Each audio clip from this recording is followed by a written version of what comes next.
Again, we have had a report of a tornado again on 184, kind of near the Mulkeytown area. Which, again, just shows that it's still strong enough to produce a tornado and still cause some damage. Shear rate still showing that strong rotation right now, moving kind of towards the Benton region. So again, Benton, Macedonia, all these places, be sure to get into your safe spot right now. Now is the time to take shelter, take all your precautions. Another look at CC, and still showing a bit of a debris signature near the Christopher region. Again, CC showing that debris being lofted into the air and actually being picked up by radar. Moving through Franklin County, progressing towards Hamilton County. Right now, western Hamilton County, that does look like it includes McLeansboro. Again, those areas, now is the time to take shelter. Benton, if you haven't already got to your safe spot, you need to get there now, and all cities east of Benton. Damage flew into a propane tank. It is leaking, so they are diverting all traffic about 6 miles south of Pinckneyville. Again, on 127, no traffic going through there because damage flying into a propane tank, causing it to leak.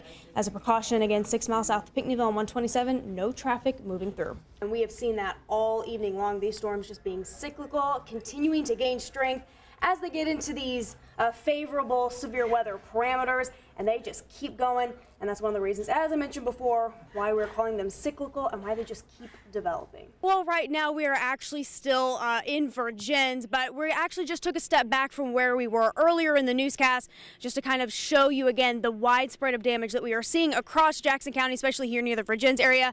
Behind me, it's pretty easy to see the damage that the tornado had on the trees. They're pretty much ripped apart like twigs, like toothpicks, some of them. Very strong, very large trees, really wrapped apart at the base and thrown across. So definitely showing that damage, and just definitely showing how wide this tornado actually was. But something else that we've been noticing, again, earlier we showed you the house that was nearly completely destroyed. And again, we can see that just over the field here, but just next to that, another house sustaining hardly any damage. Some roof damage. They've been messing with shingles for most of the morning, but again, just kind of shows you of sporadic activity sometimes of these tornadoes. But continuing on, we can see again the farm damage. Silos are damaged. We have farm equipment strewn across this field, and across the house also sustaining some minor damage. Again, not a complete loss, but definitely we are looking at significant damage. And as Nick mentioned before, and as we've kind of been talking about all morning long, it's definitely very humbling being out here just to kind of see the scope of this damage,